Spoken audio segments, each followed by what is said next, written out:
When you want to get off the darkest ground, but gravity pulls you straight down. Earth from a bird's eye view. You should grow feathers and see this too. When you want to get off the darkest ground, but gravity pulls you straight down.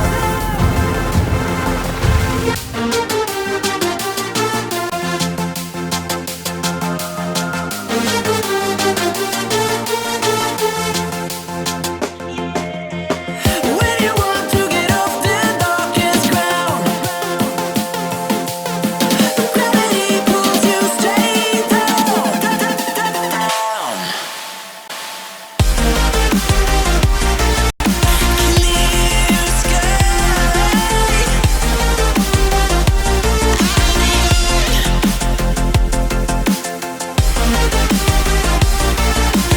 Where am